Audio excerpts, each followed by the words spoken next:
Hello and welcome to the fifth in a series of development and support webinars delivered by the NIHR Academy. My name is Holly Viles and I work in the Academy as Development and Support Manager. This webinar, presenting on the virtual stage, is delivered in collaboration between the NIHR Academy and Westbourne Consulting. For those joining us live, if you wish to get a copy of the slides from this webinar, there will be a link available at the end of the session to an evaluation form where you can provide us with your email address and also give your feedback on the session. This webinar will be facilitated by Simon Cain, owner of Westbourne Consulting, who has worked closely with the NIHR Academy for a number of years and is a favourite presenter at the annual Academy conference. Simon has over 20 years experience in learning and development and was previously training manager for Manpower PLC and ITV. Simon, I'll now hand over to you. Thank you very much.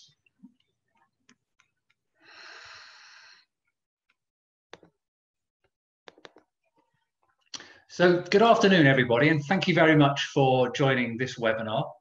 I was amazed when I saw this statistic a while ago that there are 30 million PowerPoint presentations every day. This is according to Microsoft. But without being too rude, in my view, 90% of them are pretty hard to take. You know, I routinely feel a little bit bored. I feel frustrated in lots of presentations. And now that lots of these things have gone online, we need to ask ourselves, well, is a webinar even worse? And I think it's worse for the presenter, but it's actually in some ways better for delegates, because I don't know how many of you are paying attention at the moment. I don't know if you're doing your emails, if you've wandered off to make a drink. Suddenly in webinars, the audience are free to do what they like, but us as presenters have got a really, really tough job. And so what I wanted to do today is really focus on what I think, just personally what I found from delivering webinars and attending them, what are the perhaps 4 biggest mistakes that we need to focus on. And what I'm going to do is take you through those. It'll be very practical. I'm not really into abstract ideas. I want to show you examples of what I think works, and hopefully there'll be able to be things that you can do immediately afterwards. And I would also say it's no point trying to think I can just do the same thing, present badly, and then do it on a webinar. So a lot of the things we're going to do today will work for you whether you're presenting face-to-face or if you're doing this on a screen. So let's make a start on what I think is the first mistake. Maybe it's because I'm impatient and I'm easily bored, but far too often a presentation doesn't grab my attention. Especially research and academic style presentations, there seems to be this approach where we cut and paste our research title and put it on the first page. Then we show a long list of what we're going to cover, and then we expect the audience to follow us and pay attention to the middle part of our presentation. So what I wanted to do to start with in terms of getting more interest is to really think about how do you start a presentation and how do you end a presentation. The middle bit is the stuff we want to give to our audience, but how do we get a little bit more attention right from the word go? And what I wanted to suggest to you is a 4-stage process that you can use every time you present, pitch, or lecture. Now, in order to do that, I thought it'd be interesting to give you an example of what it looks like, and then I'll backtrack and show you the 4 steps we've gone through. So if you can picture the scene for a moment, this is a conference that took place a few years ago in the City of London. All of the attendees were property developers, quite high-powered ones. They're regenerating buildings in the city. And the person I was helping to deliver a talk had a tough topic, and also it was probably one the audience weren't really going to engage with. They're very commercial, they're money-orientated, and so on. So this is what we did, basically. So we started off with an image and asked the audience, some of you may recognize this. This is a fishing village in Iceland. It's been around for hundreds of years. You can see there's traditional grass roofs for insulation. And you're probably wondering, what is the connection between that picture and what we're doing? Large-scale, multi-million-pound regeneration of buildings in the city. Well, green roofs have moved on. Let me show you a few examples. You might recognize this one. This is Canary Wharf in East London with a really magnificent wildflower meadow on top of the tube station. This one is probably on your doorstep. You may never have seen it though. It's the roof of Cannon Street Station, which is one of the major commuter lines into London, a magnificent green roof. But the one that's most recent and most relevant to you is a law firm in Liverpool Street. So a developer has taken on this 60s building, put a green roof on both the 11th floor and the 15th floor. And the interesting thing about this development is it's just been let for the highest price per square foot on the whole street. It keeps air conditioning bills down in the summer, heating bills down in the winter, and actually you can now charge for the roof space because it's used by staff. it means, well, the reason I'm here today, he then said, is I don't want you to put a green roof on because they're eco-friendly. I want you to put one on your next development because it's going to make you more money. Now, you might think these are new, these are innovative, these are kind of a bit too awkward for us, but there are already 700 in the city alone. So what I'm going to do today is to talk to you about how you design a green roof, how do you implement one, and where do you go for advice. And the reason I'm here today talking about it is my name is X, Y, and Z. I work for the Environment Agency. I'm the Green Roofs Officer. I've worked in London, Paris, and Berlin, putting green roofs on really difficult situations. So it's a pleasure to be here today to talk to you about it. I hope it's something you'll consider seriously. So although that was quite long, I think these are the 4 steps we need to think about every time we present from now on, before the audience will even think about listening to your main content. And the 4 steps are very straightforward. Number 1 is, why is this topic important? Can you give them any context, any background? Why should they pay attention? Number 2, what precisely do you want them to get from the talk? Number 3, what are we going to do? What are we going to cover in this presentation to achieve that? And finally, who are you? What's your background, your experience, your credentials? Why should we take you seriously? So I'm going to do a much shorter one. I'm going to give you an example of a shorter one. This one is actually a pitch. It's a professor from a university in London. And I want to show you the initial approach and then using these 4 steps to achieve the same thing. So the professor in question is really quite a live wire, you know, great presenter, engaging, entertaining. She said to me, I've got 5 minutes, 2 slides, but I'm not even going to bother. I'm just going to use this 1 slide. But to me, it's just instantly loses attention, loses appeal. So what we're going to do is sweep that example out the way and follow our 4 steps really fast. So it's all about prostate cancer. And she started off by saying, many of you will know, prostate cancer is the commonest cancer in the UK. It affects 1 in 8 men, but if you're black, that 1 becomes a 3. So if you're Afro-Caribbean, there's a 3 in 8 chance of getting prostate cancer. And we know, like all cancers, diagnose it early, much easier to treat. Leave it later, it's more serious. But there's also a connection between poverty and diagnosis, which is why we picked the poorest borough in London, which is the London Borough of Newham.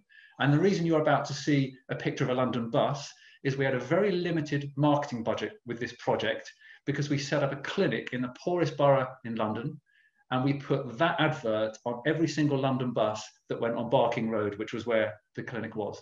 And it was remarkably successful in getting men to come in and get tested, diagnosed, and treated. She said, the reason I'm here today is I want you to replicate this clinic in 4 separate regions of London so we get London-wide coverage.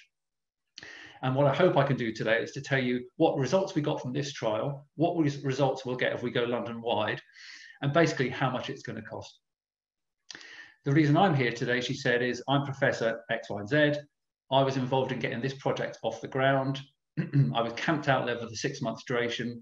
I used to be a surgeon actually at the Royal London Hospital, Whitechapel, operating on these patients. I now lead research in this area. So it's a pleasure to be here today to tell you about it firsthand. So what you can see we've done again is follow those 4 simple steps of saying, why is this a problem? What are we trying to achieve? What are we going to cover? And who are we? Hopefully that makes sense. One of the things that people commonly say is, it seems strange to me, you know, it seems strange we're putting ourselves and the description of ourselves right at the end, but I think it makes more sense. So you can greet an audience, you can say who you are, but more detail we maybe want to hold till they understand what the topic's about. And just to give you an example, this is someone I work with who's, as you can see, a public engagement manager at a London university. She wants to get more researchers to work with her, but was very reluctant to say who she was or perhaps explain any credentials. So within 2 minutes of talking to her, we find out all these little facts about her. Worked in the profession a long time, experience of all kinds of sectors, already a track record of working with 1,000 researchers, from professor, you know, to PhD level, experience across different areas in the past, great contacts in journalism, really good at using innovative methods, and especially experienced in hard to reach groups. Now, I'm not saying you can say all of those things, but maybe she could select 2 or 3 to add in that just give the audience more confidence that the person they're listening to really actually is the right person to be there. And also on a final note, you'll see in the 2 examples I've showed you, there's no title slide. If you are going to use a title slide, think about making something a bit more engaging. I do a lot of work for the Royal Society. All of their titles are short, they're snappy, they use questions, they're more engaging. In other words, do everything you can in that opening part of the talk to really grab hold of the attention, make it relevant, tell them what's in it for them. Before you give all your detail, we've got a hurdle to get over of why should they pay attention? Now, if we've managed to do that, we've really solved a second problem, because the way we end a talk is also critical. And if we've done a great start, everything will be simple from here onwards. I hear thousands, probably, of talks every year. Virtually every single presentation I hear ends in a standard way. So people will get to the end of their presentation, and then there are some absolute classics. They'll say, pretty much, that's what I wanted to cover. Any questions? So thanks very much for coming, and here's my contact detail, and I'll put some references up, and actually, I'd like to acknowledge some of my funders. It's all a little bit, it's important, but it's all a bit of a downer. It's not interesting information. So what I want to suggest to you from now on is, every time you present, pitch, lecture, whatever it might be, could you have two separate elements to your summary? Part one is fine, say all that ordinary stuff, but part two, try to return to where you started. So what we're doing here is we're just taking that opening part of the presentation and repeating it.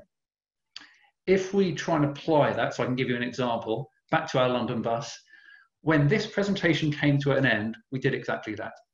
So she said, listen, thank you very much for listening to me today. I hope you found it interesting. I'm happy to stay here and answer all of your questions. But what I really hope I've shown you is that prostate cancer is a killer. It affects 1 in 8 men, 3 in 8 if you're black. And we know there's this terrible connection between poverty and diagnosis. We found a simple way of correcting that. With your help, we can roll that out across 4 parts of London and really have a major impact on public health in this area. We're ending on a much more important point, your key message. We're not letting the whole presentation fizzle out into nothingness. And if you think it's anything new, it's not. The Greeks worked out everything there is to know about presenting. This technique is called epinelepsis. It basically means, think of a presentation as having bookends. Whatever you start with, mirror that at the end. So they would talk about talks being circular. We start here, we go off on a journey and head back round again. Try and think about that every single time you present. A great start, a great conclusion, and at least will have sparked some interest. So first of our problems online, our mistakes online, is to not get any attention. The second one, and this can happen at any point, is the commonest one maybe, create some terrible slides and then just read them out to the audience. So you have probably sat through lots and lots and lots of presentations, and maybe this is the kind of thing you're used to. I'm certainly used to it. So this example here was really interesting as a talk, but the slide is just plain boring. People then think about, well, we'll try and make it a little bit more visual, but often it just ends up being clumsy. And then we'll get speakers who think, well, we need to include everything on the presentation. So let's make sure it's really, really thorough, but it is plain awful. So there's huge amounts of research about PowerPoint. This is a classic piece of research by someone called Julia Keller, who asks, is PowerPoint the devil? The conclusion to all of this is, no, it isn't. It's just the way we choose to use it. So there are 2 things I wanted to cover here, especially important on a webinar. Number 1 is when you've got your slides, how should you actually deliver them? And number 2 is what should go onto a slide in the first place. So if I take an example of a presentation, good slides that you're going to see, 99% of the time when somebody presents, they show a slide and then they start talking about it. And then they show the next slide and they use what appears on the screen as the prompt to start talking about it. And what I would want to suggest to you is, can we reverse that process so that from now on, the audience is never allowed to read ahead of you? You're in control, you go first, the slides follow. So there's 3 or 4 slides here. I just want to give you an example of what I mean. You can try this when you present, but more importantly, you can do this when you're delivering a webinar.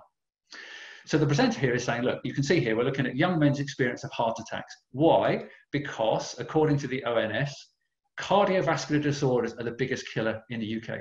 We know that every year, about 100,000 people have a heart attack. And unfortunately, of those 100,000, 35,000 of them die. So who are these people? They're not evenly distributed in the population. We know that 3/4 are men, and we know that they're predominantly the elderly. So once you hit 75, there's a 1 in 8 chance that you're going to have a heart attack. Now, you might be thinking, well, why then, if these are the people that actually are suffering from these heart attacks, are we focusing on young men? Especially when we know that if you're a young man under 45, there's only a 1 in 2,000 chance of having a heart attack. Well, the reason we do want to focus on them men is because they're stubborn, they're resistant, they won't change their ways. And the graph that follows shows you that for all age ranges, heart attacks are declining except for young men. So the top line, the yellow line, shows people of 65 plus. Yes, they have a lot of heart attacks, but the trend is down. Same story for 45 to 65-year-olds. For young men, no change. And by the way, this is going to be the final slide. And why is that a problem? What are the implications of that? The implications are that young men's mental health is far more seriously impacted. So in the literature review, if we compare outcomes for young people, old people, that are better or worse, we find young men do much worse in terms of their mental health. They have far higher levels of post-traumatic stress disorder, high levels of depression, high rates of anxiety. Generally, their mental quality of life is poorer. Do you know? Because they're young, they're fit, they recover faster, they go back to work faster, but then they're much more prone to misuse drugs, alcohol, and tobacco. So what you can see, hopefully, here is that I am trying to present, I'm trying to lead, I'm not letting you read loads of stuff ahead of me, because if I do that, I know you'll make sense of it on your own, you'll do it quicker, and by the time I'm still explaining the second point, you'll be way down in the bottom. So the first part of slides is, could you make sure you're familiar enough with them that you can deliver them and they feed the audience slightly after your presentation? So that's one thing. The second problem is what goes on to slides. If you've got badly designed slides in the first place, we're never going to be able to engage with the audience. So this is pertinent to me because PowerPoint was born in 1988. It's the year I started work. 3 years later, we got PowerPoint in our office and we marveled at this idea that you could create a slide that looked like that. And despite people going on about technology changing rapidly, pretty much lots of slides still look the same. What I want to do, therefore, is to try to persuade you really to know the difference between content and narrative, and only to show content on your slides. So I need to backtrack and try and explain that. You can think about this yourself. Next time you watch a presentation, it's highly likely that the slide that you see will fall into one of those 3 boxes. Very commonly, you'll see a slide like that. Huge amounts of information on there, great as a handout because it makes sense on its own. You'll also be very familiar with a slide that doesn't really make sense fully, but it's a crutch. It's there for the presenter just to get them through that presentation. And then what we're really after is a slide that's normally more graphics based, but it will be attractive to the audience, but it won't necessarily help the presenter. And the holy grail for all this is, could we design a slide that does all 3? Well, unfortunately, you can't. You just can't achieve one slide that serves 3 functions. If you go for the first 2, a handout or a prompt, you're just inevitably going to have too much narrative.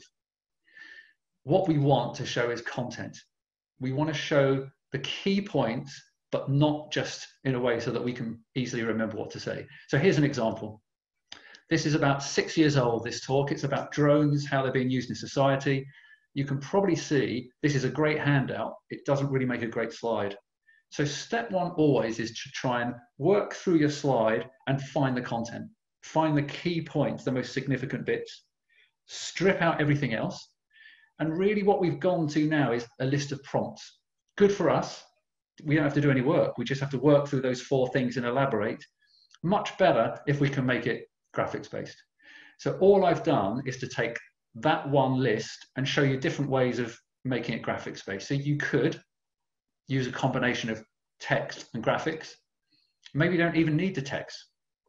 The one thing I don't like about this slide is you could look at any of the images without knowing which one I'm referring to.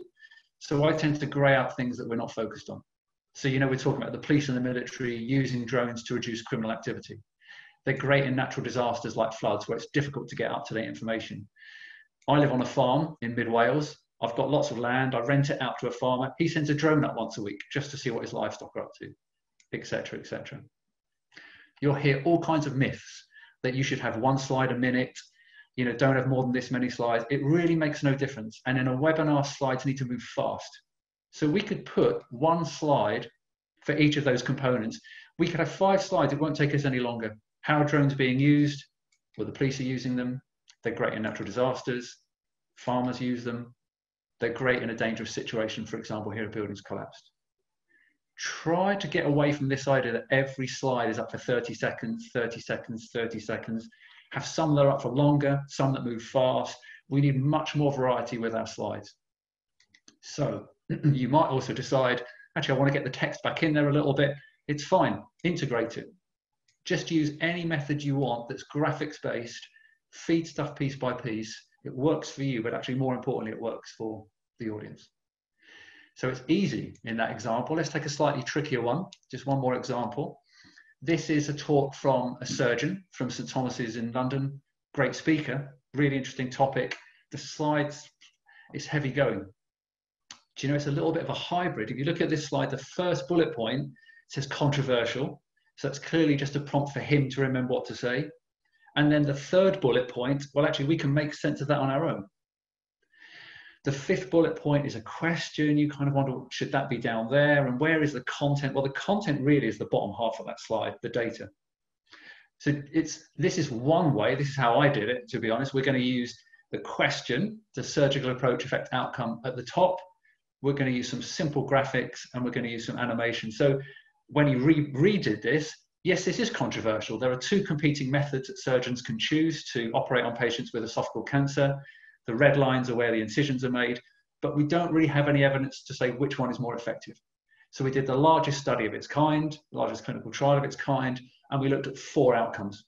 The first outcome is in-hospital mortality. So how many patients died during surgery or immediately after? Actually, it's better with this second method, 1% as opposed to 3%. What about recovery rates? Well, actually, they're also quicker with this second method. I can't even pretend to explain what the next one means, but circumferential resection margin is better. And of the 4 that we looked at, the one that favored the first method, transthoracic, was lymph node yield, and you can see the result. Without getting caught up in all that detail, that's really what the content is on that slide. And we want to show that, not all of that splattered in one go, which is a mixture of notes, prompts, bits of graphic, bits of everything. So really work hard to, the first thing, cut everything you don't need. Cut everything off that slide that you really don't need.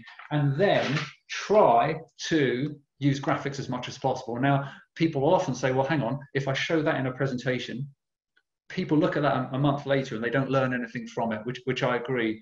So start putting all of the text, the heavy text, into the notes page. Put as much information in there as you like, but keep the slide clean for the audience. Okay, so we want to try and replace words with graphics. Graphics doesn't just have to mean photography. You might start thinking more about using infographics, perhaps more data, really clearly explained, and then, simple videos or animations, anything that will add more interest, anything that's more visually pleasing to the audience. If you do decide to use more than one thing on a slide, we want to integrate them. Try and fill the screen as much as possible, and don't go for a splattered scrapbook type effect. So you can see here we've got text and photography combined. A quote combined with a backdrop. Some data with a backdrop. Make them look clean, make them look neat. Try not to make them look like there's lots of separate objects stuck onto a slide. So, really important one, all those slides demonstrate one thing. Every slide should just say one thing. This was a great talk you're about to see, but I think there's too many elements, there's too many separate pieces of information or data on that one slide. Maybe as you cast your eye over that one, you could see, without even understanding the content, there are 3 separate chunks of information. So we want 3 slides, and I would recommend that you do use animations. People are scared of them, they think it's childish. It's not at all. So to do the same sort of thing, we've got the human body, and we animate the process of engineering T cells. A separate slide that shows the results, and the third and final slide that compares patients a day before the treatment and then 30 days after. It's exactly the same material. We're just letting it breathe a little bit. We're making it move a bit faster. But what we're not doing is allowing the audience to work out what they want. They can look at anything they like there. We lose control. We can't have that face-to-face, and we certainly can't have that in a webinar. Fine. What you might have seen in that previous slide there, and what I do with all my slides, is try when you can to use symmetry. Symmetry always works on PowerPoint. If you've got no design skills whatsoever, use symmetry. It will always, always look good. Apart from symmetry, the problem before that is, well, where'd you get all this stuff from? Everything that you see today, everything has come from one of 7 sites that I'm going to show you in a minute. One of those sites is Google Images, but remember, it isn't a complete free-for-all. You can't just go into Google Images and grab something. So a presentation I helped with quite recently was a professor at Leeds, and it was about blood transfusions, and the obvious source is to type it into Google, click on images, great, all this amazing stuff. We need to be careful about copyright. You may know this already. So put in the topic, click on images, but before you go ahead and choose whatever you like, just click on that button there, tools. What that will then give you is a little drop down. And you can see on that drop down, the middle one says usage rights. So we want to click on usage rights and then select label for reuse. And what that will do is filter out anything that's not copyright free, so you can feel much more confident to use those, you know, without any worries. And as I mentioned, these are the sources of places where I get all of my stuff from. Everything that you've seen here, the icons, the images, the graphics, will all come from one of these. So these will be in the set of notes that you can get at the end if you like. And just on a very kind of simple note, a very practical thing, it might be that someone asks you a question and asks you to jump back to a slide, or in a Q&A you need to do the same. So if we wanted to go back for a moment, for example, to that presentation about young men, I know it's on slide 29. So I click 2 and 9 on the keyboard and press enter. And if I want to come back to where we are, I know we're on slide number 83. So all I do, I can show you, is I've got a very simple set of paper notes, and I just number all my slides.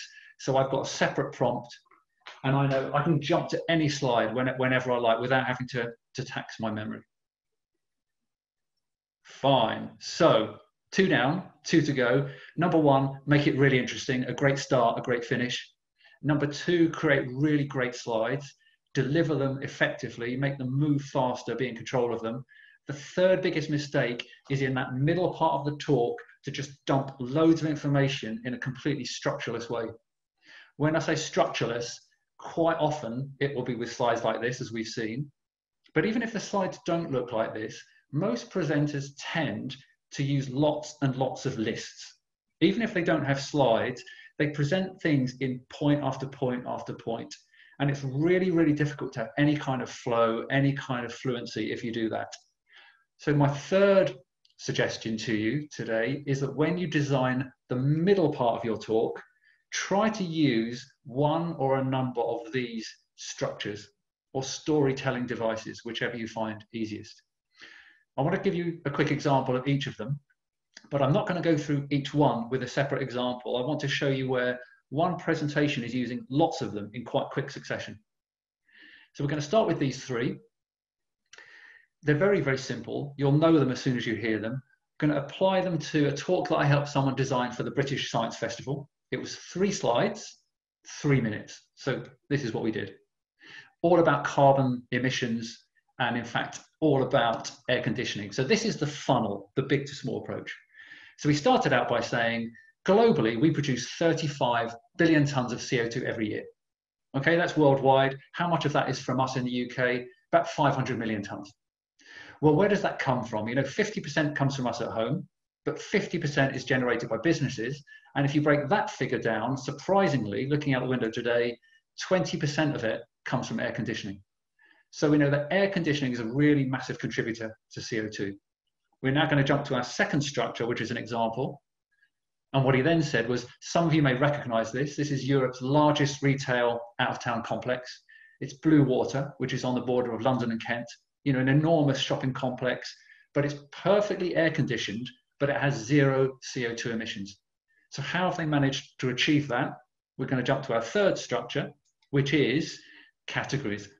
what you can see here is that there are 4 simple architectural tricks that the designers have used to avoid CO2 emissions. Just going to focus on the top left to keep it quick. If you've ever been there, you might recognize that glass chimney there on the right.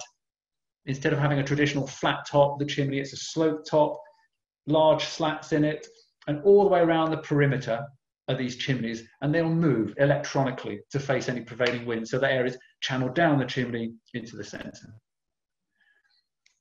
Second example for you. This time we're going to use 2 structures at the same time, which is why I wanted to show it to you, and then a second structure. This time it's by a psychiatrist from London University who is talking about a mental health condition that many people won't have heard of. This one is called folie à trois, the madness of 3. The number is interchangeable. It could be, you know, the madness of 2 or 20, but it's shared delusional behavior. And to try and explain the topic, he's going to use both an example, a patient story, but also a chronology for step 1 anyway. So he said how he treated 3 people in this case, a young girl, her mum and her grandmother, the young girl when she was 13, but this is what happened beforehand. So I won't go into all of the detail, but he explains how the family were born in Colombia, lived in as an extended family, and when the girl was 8 years old, they all moved to Spain. The girl was bullied physically and mentally, and then 7 months before his treatment with her started, she had a really serious incident. And that seemed to trigger a whole chain of mental health issues that included the mother, as I said, the grandmother, and the daughter. So he explains some of the things that happened, a lot of it associated with religion, where it reached a point where the girl claimed to be able to speak to God, the mother and the grandmother could interpret these messages, and they all began to believe that the girl was pregnant, a pseudocyesis, a fake pregnancy. Now that's a case study, an example, and a chronology. And then he moved on to say, well, actually, there are 4 types. There are 4 sort of permutations of this condition. Very rare is where 2 people develop these delusions or more, but neither one is seen as dominant or subservient. Far more common is where a dominant person imposes these beliefs on someone else and they both share similar delusions. There are 2 offshoots from that. So in this case here, same pattern, the dominant person imposes it, but the subservient person has completely different delusions. And the most extreme form, where the person is so dominant that even when they're removed from that situation, the subservient person continues to have them. So you can see, I've shown you 4 examples. They're storytelling devices. They make things easy to explain. They free up our voice. They make it more like a story. It's better for the audience. It's better for you. The ones we've missed are very straightforward. I'm going to show you a quick example of those. First one we've missed, you've seen this, process. Everybody understands process. It's like a recipe. You know, this idea of first this, then this, then this, then this. If you need to explain a process, methodology, it's intuitive to make it into a process. Some of you from a clinical background might recognize this hospital. Here we're using pros and cons. It's a talk by King's Health Partners about a radical change. This is Pembury Hospital in Kent. It's the first NHS hospital in England to try this approach. This is it under construction. Behind every little window there in that diagram, you can see a private room, their own bathroom, their own TV. Sounds revolutionary. The talk used a pros and cons approach that basically slated the whole concept. The pros were very small, the cons seemed to be really weighty, but as a structure, it was very easy for the audience to take on board. Many of you will recognize this approach, a before and after. Audiences always intuitively understand it. Here, the presenter is comparing the healthy brain with what happens with the onset of Huntington's. So they're obviously adding all the detail to it, but explaining changes in the structure of the brain. It's a format that everybody gets. And finally, one that maybe is less intuitive from my little logo, but it's presenting things in a reverse order. So if you had 5 points to make, rank them so they build in order of importance. This is a presentation that's talking about the fact that 4 in 10 cancers can be prevented through lifestyle changes. Let's see what they are. And we are going to build in terms of number of lives saved. So if we eat less salt, we'll save that many lives. If we do more exercise, same story. More fiber, less red meat, less sun, less drink, more fruit and veg, lose weight, stop smoking. In reality, this presentation worked backwards. So they started with their big one, move down, move down, move down, and we just lose a little bit of impact. We lose a bit of momentum. So always try and reverse the order and then present them from 3 to 1. If you can use a variety of those, some of them might just be one slide, a small extract, some of them might last for 5 minutes. If you mix those up, your presentation will be better designed and your audience will just find it far more easily to stay attentive. Okay, fourth and final thing to make a mistake on. I have to admit, most of the things I'm going to talk about are mistakes that I've made. You can just think, like, I know how to present. Let's not worry about the technology. Well, you do that at your own peril. So I know from hard experience, beforehand, there's lots of things you have to do, but they're not that tricky. Number one, probably the most critical one, is you're going to be presenting, pitching, lecturing more online in the future. Even if we get over this crisis, more of this is going to go online. You have to understand how to use the software. Zoom and Teams, quite intuitive. I had to run one on GoToWebinar, I found it really, really awkward. Now I've learned my lesson. I go online beforehand. I want to learn how to use every single feature. I want to know how everything works. I want to know how it works from a delegate point of view. I want to know how it works from the student's point of view. You have to go online, learn how it all works, set up a test meeting, try out everything. Do you know how to load your material? I tried the other day to show a video. It would only play the audio and not show the video. I then realized I could load it onto a PowerPoint slide and play it that way. This morning, in fact, I had some extra transitions and animations in my PowerPoint, and when I practiced it, I realized they were really slowing up the way the slides move, so I had to knock them out. So we've really got to work hard to think about making it, we could be completely confident to use the technology, basically, to make it trouble-free. So learn how to use it, do a dummy run, check your audio looks good or sounds good, check your video works okay. If you need to invest in a camera, do you know, there's simple things. You can just trial it with someone else to make sure it all works out, and then actually test the specific things that you want to do. So understand the software, create a virtual stage. So listen, we don't all live in a grand environment like that, but I've tried to find the best spot in my house where there's a plain background. I live in a really old house. It's got oak beams everywhere. It's really dark. This is the best place I can find, but it's a place where the light's shining onto me. I've taken my pictures off the wall. It's boring background, I know, but it's just plain and not distracting. I've got my lights on in the house because it's sort of dark, and I think that helps. I've set, if you could see how Heath Robinson it is, I've got a chair in front of me with a cushion and a towel and a footstool and then some books because I want my laptop lifted up. And then I want to stand up because I feel a bit of a lemon if I'm sat down. I kind of just sit there and slouch. Whereas I want to stay a bit more animated. So create the best possible environment with the fewest disruptions that you can. Then, it sounds so basic, it's absolutely critical. Same with a presentation online or face-to-face. Don't make any decisions while you're talking. Don't think, well, shall I let people ask as we go along, or actually, shall I use chat? Decide how you want everything to work. What ground rules do you need to set? Do you want people to turn their mics off, their video off? Do you want them on? Do you want people to ask questions at any time? Do they have to wait till the end? Do they have to ask after each section? Can they use the chat function between each other? Try to make the whole experience easy and simple. Don't be a great dictator, but just maybe suggest how you would like things to run. And finally, again, it's so obvious, but it's the kind of thing we just don't do. You have to practice. I work perhaps every month with someone to do a pitch for research funds. They always practice because there's a kind of a goal at stake. Everyone else I work with, because they just have to do presentations all the time or lectures, they just don't bother. And the first time they say it out loud is the first time they've ever done it in front of an audience. You can't allow that to happen. Run through everything, find out where all the little mistakes are, where the bits don't fit. Just practice really does make perfect. And then there are some final things to say on the day. I'm a bit obsessive about this, but I just think dress smart. I never drink anything when I'm delivering a webinar. I'll drink lots beforehand, and during the time, I don't want any distractions. And then arrive really early.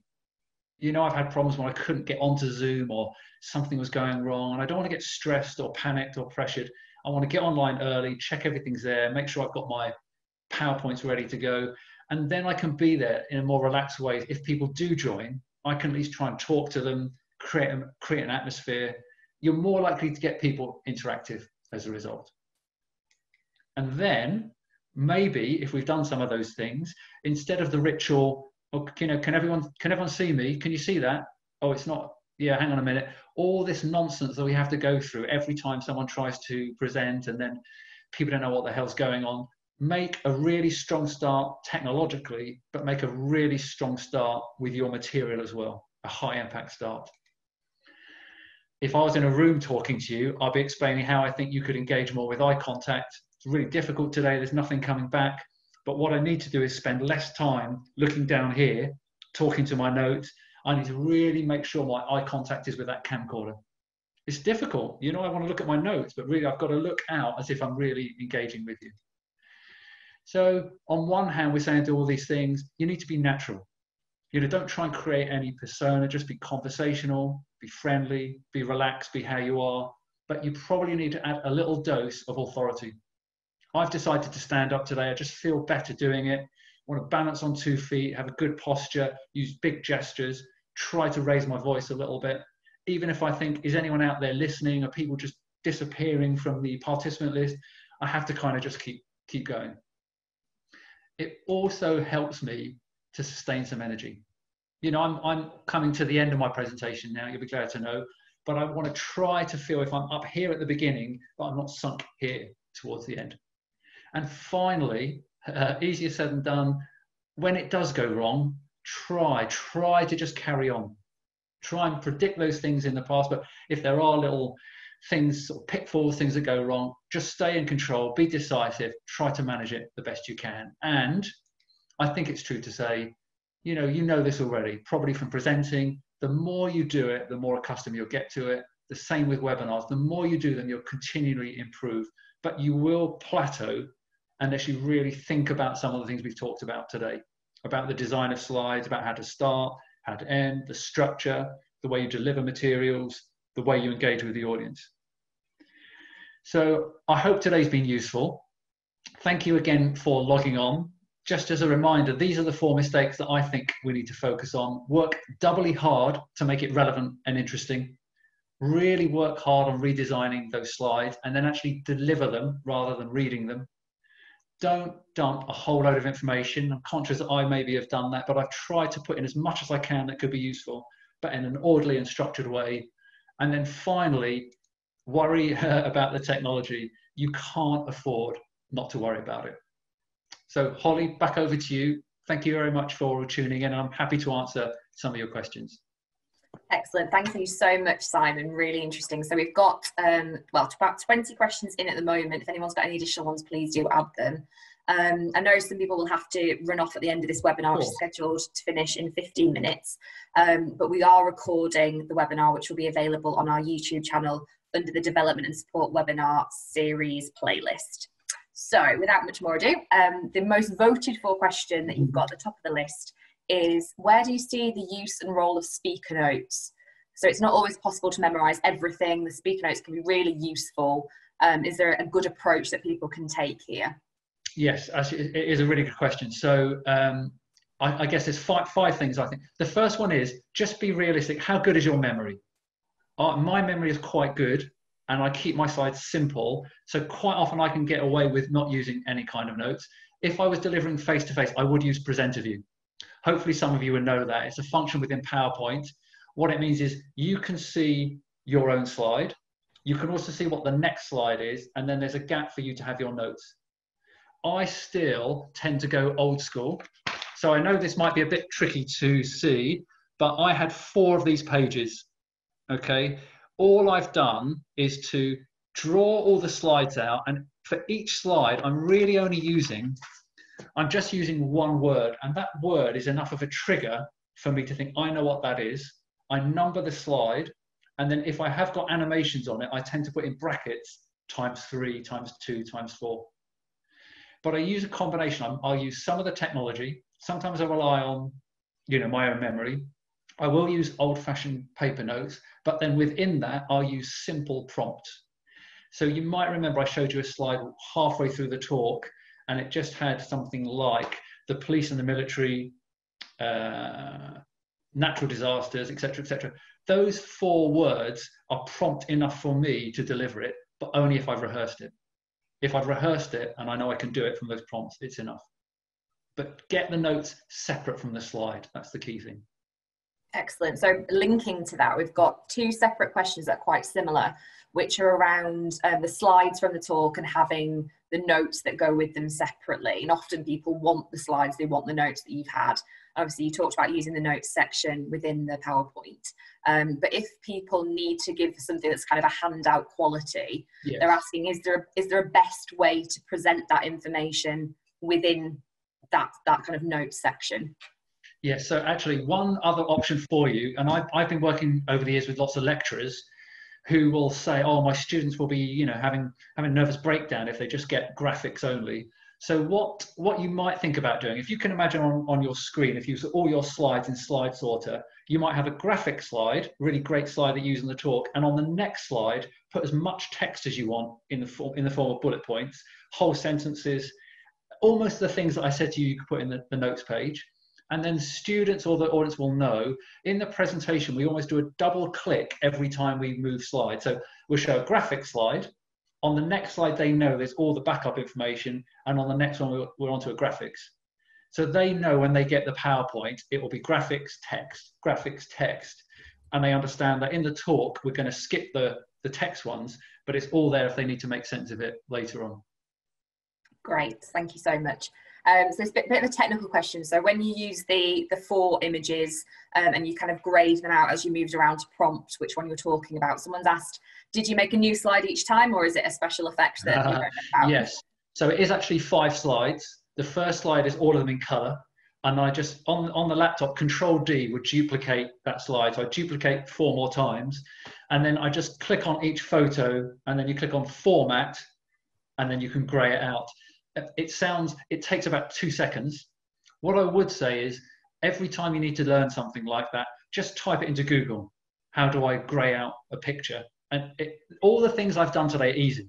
You know, I'm not going to do things that are complex or too laborious. So yes, so it is 5 slides, but it looks like it's 1. Yeah, perfect. Thank you. How important is it to have the speaker visible? Some webinars seem to just use audio. Have you got a preference? Yes.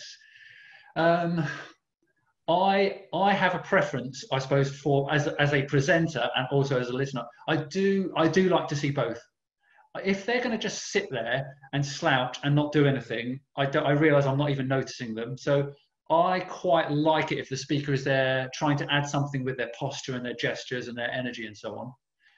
It's entirely up to you. I try to mirror the real experience as much as possible. Great. Do you recommend particular colour on slides?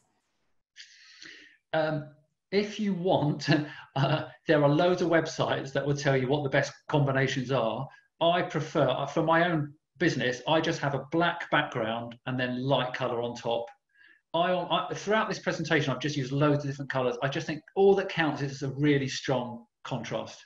You will just know intuitively whether it looks good. What I would recommend that you do is there's a website called, I think it's called slidesorter.com, but it's a site with great PowerPoint presentations. I think look out for examples that you think look really good and then copy those. So this question's linked, which is around when you're limited by your organisation. So within the NHR, if it's a funded project, you need to use the branded slides, which I know you're aware of, as well as adding organisational logos, etc. And there is guidance of what they need to look like. Is there a way that you can work within those limitations to make the slide as pleasing as possible? Yes, there is. So you might think your organisation's bad. I worked at ITV where they were absolutely obsessed about their brand. If you did a PowerPoint without the right logo or distorted the shape, you would get a final written warning. And then if you did it again, you'd be sacked. So they protected their brand in a way that none of your organisations probably will. You must use your organisation's branding. I think you should use it on the title slide. But for the rest of the slides, I think you should be trying to fill the entire screen as much as possible. Your comms people might fight with you a little bit, but really, do you know, if it's on the first slide and you've done a personal explanation, you've got all the funders on there, you've acknowledged the right people, does it have to be repeated every single time? I don't think so. So do it, use the right template, but then if you can fill the whole screen, then I would recommend you do that. Great. This person is asking whether you've got, if you've got audience members with dyslexia or autism or other learning needs, have you got kind of go-to ways of presenting, or again, would you kind of want them to do a bit of research maybe into the best methods? Yeah, I mean, it's going to be a little bit do some research. What I try and do, because I always think you can add to that list, I'm running a session, for example, on Friday at King's, and I suspect 3/4 of the people in the room will be from abroad, English as a second language. I find really simple text and graphics work really well, and good structures work really well. People who, English as a second language or with dyslexia, if they can still use the graphics part and the storytelling devices in there, it's much, much easier. But there will be times, I've had to train deaf people in the past, and there will be specific things you need to do. Even simple things like, how do they know when you're going to start? We had to switch the light switch on and off. And I've worked for Action for Blind people in the past, and then there's a whole separate set of requirements. So the things that I've covered, I think generically will be better for all kinds of audiences. But yeah, if you know particularly there's sensitivities, then you can do a bit of extra research on that. Great, fantastic. Have you got any suggested tools for preparing or editing the images that you use in presentations? Do you know, I don't, because in the past I used to do all sorts of fancy graphic design stuff, and I thought, well, it's no point, because if I show an example like that and everyone will say, well, we don't have the time to do that. So no, I only use PowerPoint. I have to admit, I've started to use a little bit PowerPoint Designer, which is in the latest version of PowerPoint. Sometimes that's good. But what I do, and I work with a few professors have done this, where we just create a bank of slides. So I did this for actually someone at Manchester the other day. Got 120 slides. They're all one element, one slide. They're all graphics based with text over the top. They're all simple, but you can just then repeat them. You can repeat them over and over again. So don't do anything fancy. A whole photograph or a whole graphic, quadrants, sort of half and half. Just keep them really simple, but repeat that over and over again. Great. I've got a question here about how you can use polling during online presentations or webinars. So I know it will probably depend on the tool that's being used, but if you've got any overall guidance. Yeah. So I had thought about doing polling at the beginning of this presentation, because I thought it would be useful to know how many people are researchers who are already funded by the NIHR, how many of them are employees, are there people from all over the place? And I do like polls, because today I think almost 500 people registered to attend. I like interaction, but it's probably too many people to do any other kind of interaction. In the end, I realized I had so much stuff I wanted to say, and I thought I'd try and make it relevant for everyone anyway, that I didn't need to. But I think any kind of interaction will be really useful if the group size is smaller. For polls, they're great because they're completely versatile. So this is a very specific question. How many words, sentences and slides should there be for a comprehensive presentation? So the first thing is, I know it sounds a bit bold, ignore everything you read that says there's a maximum number of slides. I think today I had about 136 slides. I know if I'd showed you at the beginning slide one of 136, you'll be thinking, oh, this is going to be diabolical. But it just depends what's on them and how fast they move. So don't pay any attention to a limit. Sometimes a funder, if you're pitching, will limit how many you can use. Then you have to obey it. Use as many as you want. Try to get variety in how long they last. But really, just try and keep them simple. As long as you feel the audience won't be overawed by it, and that you're not feeding too much in at one go, do them like that. And then if they do look busy, just animate them a little bit more. So I've just got 2 rules. Number 1, always present first, then show it. And number 2, if it's more than one element on the page, animate them piece by piece. So linked to that, someone said, so you can use more than one slide per minute. Oh, I do all the time. I mean, I've used almost 2 to 3 a minute. Yeah, for sure. Do you know, actually, in a webinar especially, it's absolutely dull as dishwater. Just have the same slide on the screen for ages.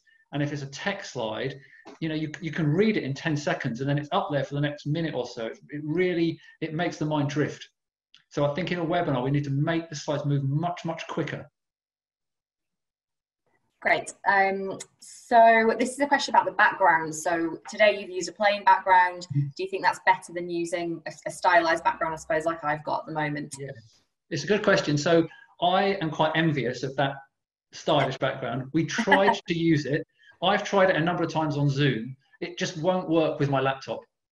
I've tried sort of standard ones. They just kind of flicker in and out too much. So in the end, I've decided, I mean, I've done a little bit today. I took a picture off the wall. I've just found the only blank wall. I know it's not very exciting, but I know when I watch people, even on the news, all I want to do is just look how messy their house is or what's on their bookshelf and all that kind of stuff. So I like the template that Holly has got. Test it works though before you do one live, and maybe sort of restrain yourself from trying to put up really wacky, sort of allegedly funny ones. Just, you know, try to be the focus yourself, I suppose.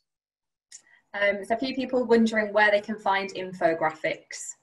Oh, okay. So in the handouts, there's two things for you. If you've got a modern version of PowerPoint, if you imagine on the top, if you're online, you just go into Insert, and there'll be options like text, shapes. There's now one for icons, which is really quite good.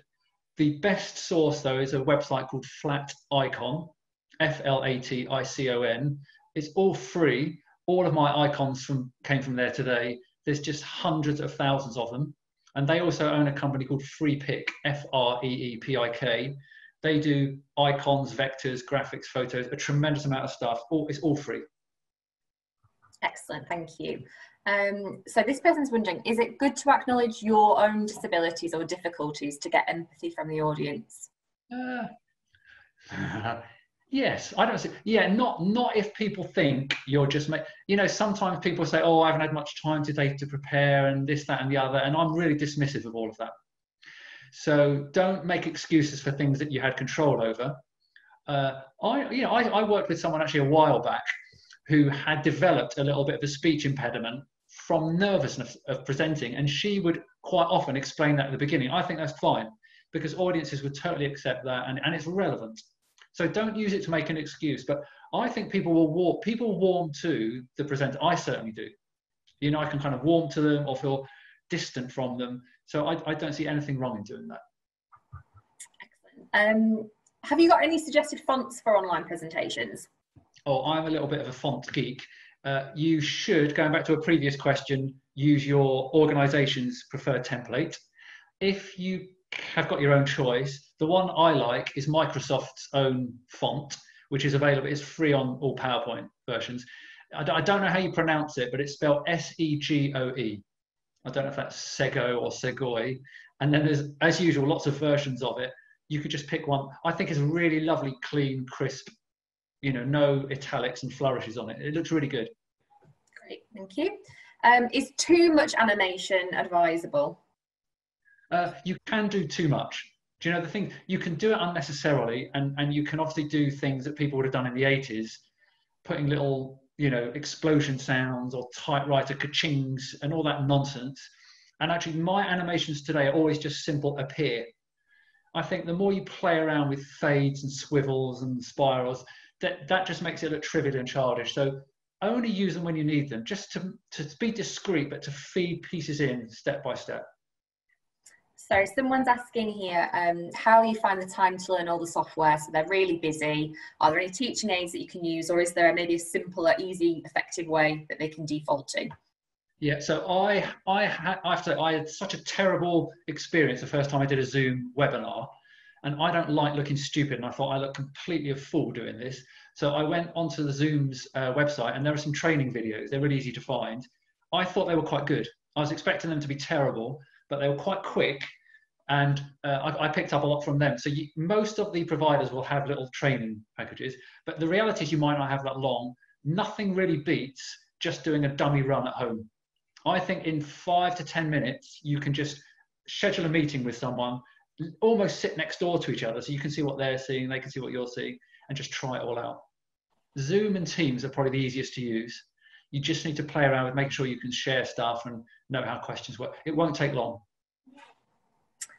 So someone's actually said here, excellent webinar, their favourite that they've attended so far, but out of interest, how long did it take you to prep for today?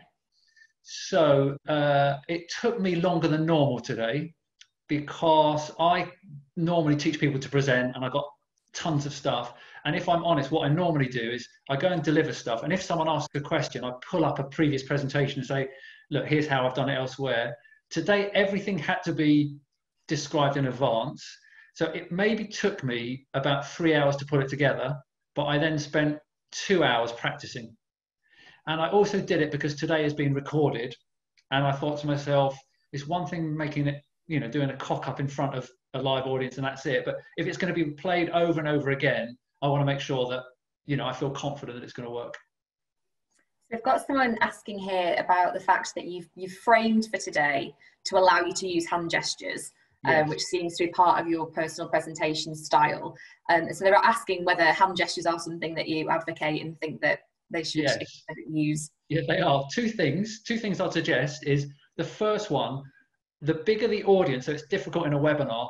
Do you know, if you're talking to a big audience, get your hands out of this imaginary box that's there.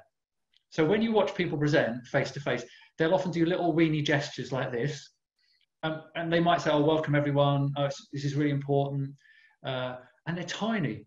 So if you're going to welcome people, you need to be a bit more exuberant with it, even if you feel awkward.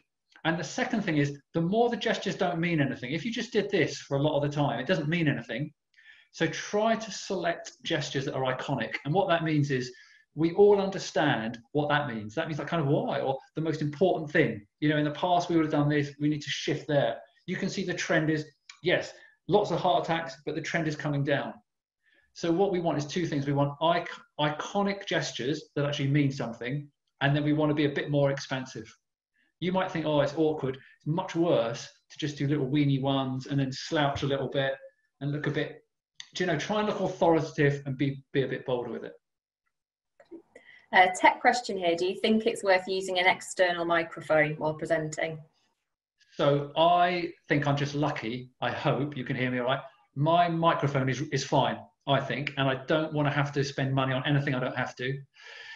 Just all you need to do is just test it out. You know, schedule a meeting, test it out, let someone else talk into your laptop.